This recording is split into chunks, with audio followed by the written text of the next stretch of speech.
Well, congratulations. How are you feeling?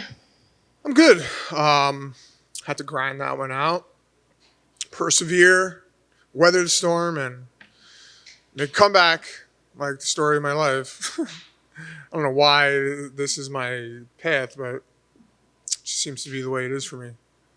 Do fights kind of feel better that way? Knowing you've kind of, went through adversity and come through?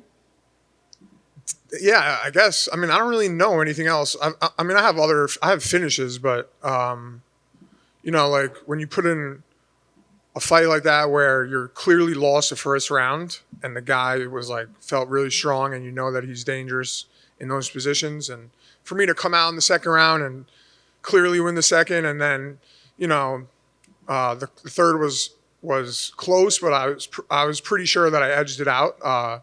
Yeah, definitely. It was a hard-earned fight, and I worked my ass off for this one. But I wasn't going to let it slide, so I was able to get the W. What do you tell yourself between rounds 1 and 2? I was like, man, I really want some gabagool right now. I can go for a sandwich right now and watch The Sopranos. Honestly, I was like, okay, I lost the first round. We got to be sharp in this. But I knew that he was fading. I ended up on top in the first at the end of the round, and I could feel the withering. And I knew that I had more in the tank. So I came out in the second. I heard him with a right hand and then an uppercut.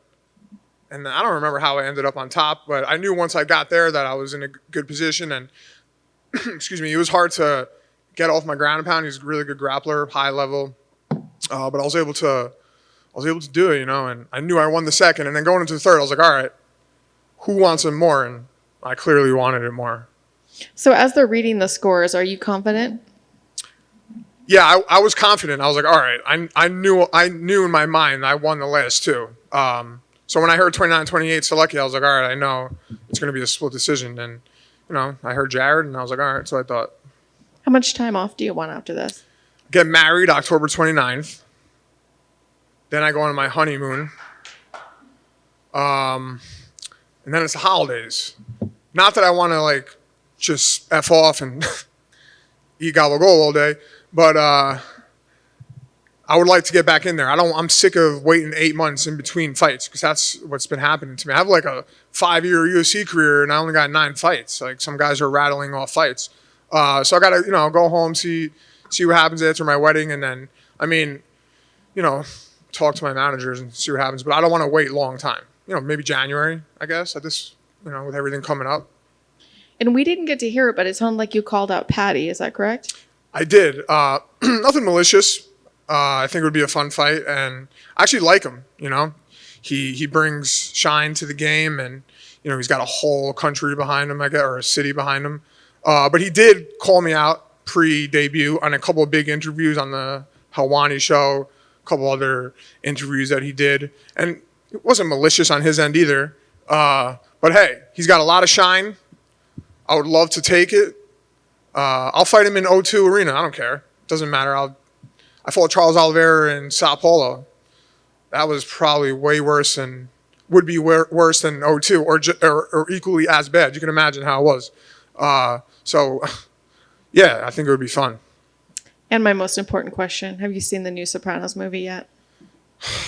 So I downloaded HBO Max. I actually had it, but I forgot my password. So I had to start up a new account. I'm watching it on my phone. And I'm in bed and I'm like, I have to fight tomorrow. And I'm like, I got no way to hold the phone. I don't want to lay on my side because my shoulder hurts. And I'm like, all right, this is not working. But I'm not going to lie. It wasn't catching my attention the first 30 minutes. And I was like, there was a lot of subtle things that they said. And I'm like, oh, shit. But I'm a Soprano buff. So I'm going to have to go home and watch it, see how it is. Yeah, Bilal said he didn't like it. Bilal doesn't know anything. Yeah, we watched Sopranos and he's like, oh, turn this off. And I'm like, come on, man. He doesn't understand. Thank you. No problem. Just by the way, I don't know if you know this, but Paddy replied and said yes. He said, let's do it. Cool. Cool. I mean, there's a lot of times in my career where I'm like, do I want to be that guy in the spotlight where a lot of media attention? It's scary, and I don't care what anyone says. It is. Like when when you see big name fighters and the amount of attention that their fights are getting, I'm like, do I really want that, or do I just want to fly under the radar? But this whole week, I told myself, like, this is what I want. This is what I'm here to do. This, like, there's times where I'm like, all right, everyone's gonna go to sleep, and I'm gonna run out the back of the Residence Inn and just like pretend like I got kidnapped or something, or and like, do I really want to go to the Apex today? Like, sometimes I don't, but this is what I want, and I know I have the skills to do it. So I think I'm underrated, and I think that because I don't have like crazy knockout finishes, that people count me out, and I've lost some fights against monsters. But that's the way. Like, I have to go through the downs before I get to my ups. So this is just par for the course. Cool. And quick one for me. So on the broadcast, they said you added swimming to your training. Yeah. And I saw on your Instagram, you're a good swimmer. Like, Yeah, you're yeah. swimming with a parachute, which is really hard. Yeah. So how effective was that, in your opinion? I think it really was a game changer for me. I was swimming 3-4 times a week hard. There was times where I was swimming like 2 miles at a clip, like hour and 15 hour, on my own. But I had a coach who was running me through drills, and I ran for years, run 6 miles, 7, 10 miles, 15 miles, and like it would just kill my nervous system. So I was like, all right, I swam as a kid. Let me see how swimming works out. And when I got in that pool, I was like, this is it. My coach is a savage. The guy's got the fastest time around Alcatraz in history. He's got the fastest 10K open water swim in history. And he's like 5'2". And the drills that he puts me through, I'm like sucking air. So I think that's definitely took a role in what helped me get through that fight with a big Joe Solecki on my back, and I think, definitely was a game changer for me, this camp. And with Paul training for triathlons, have you gotten a chance to swim with him or against him? Dude, Paul, I will rip you in the swimming pool. Paul's my boy. We used to run hard together. We haven't got a chance to bike together. Well, the kid's doing half Ironmans right now, so I'm sure it'll be hard to match him, but that's my guy. I love him. We have not raced each other yet, though. We have on foot, and I win, but right now I think he's got me there because he's doing such long distance running. I haven't done that in a while, so I'll give that to him. Congrats. Thank you. When did you say you were getting married? What? When did you say you were getting married? I'm not getting married. I am. October 29th. Did the fiance give you any worry about fighting so close to? At first she was like, "How are you gonna go fight in a cage?" And then we were getting married. I'm like, "Listen, babe, come on.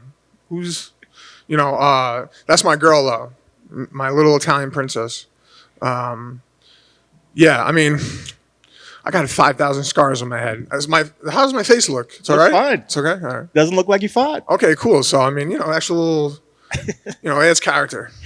And then last for me, you talked about how you have to, you're finding yourself having to grind out these victories. It maybe isn't what you wanted to do, but you're grinding them out.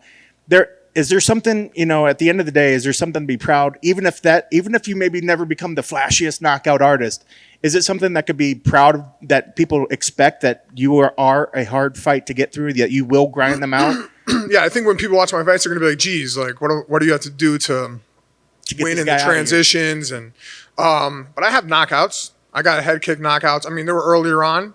I haven't had a finish since 2000. When was it? 17. My UFC debut was my last finish. I think my second UFC fight, they should have stopped the fight, but they just let the guy die there. That was crazy. But that's just the way this game goes. And you know what? My coach back at Sanford, Henry Hooft, I'm like, man, I need to start knocking people out. Can we do pads? He's like, it has nothing to do with pads. He's like, we're building, and you got to get addicted to winning, and we're gonna keep building, and they'll knock, and the finishes will come. So I just trust my team. My coaches, Kami Barzini, Jason Stroud, the colorful man in the corner with the Native American braids. He's been with me for close to 10 years, and I trust them. And Nick Lenz, like these guys. I mean, Nick Lenz has like 7,000 fights. Like, sometimes I'm like, I don't know, Nick, and then like, he's right. You know, they know what they're doing. They've been doing this for so long, you know. So, and I'm not, Sanford's like one of the best teams in the country right now. So I'm just going to keep trusting my coaches and trust God, and everything should work out. Awesome. Congrats on the victory Thank and you. best of luck on the wedding. Thank you. That's it? That's all you got? I wanted more. Thanks, guys.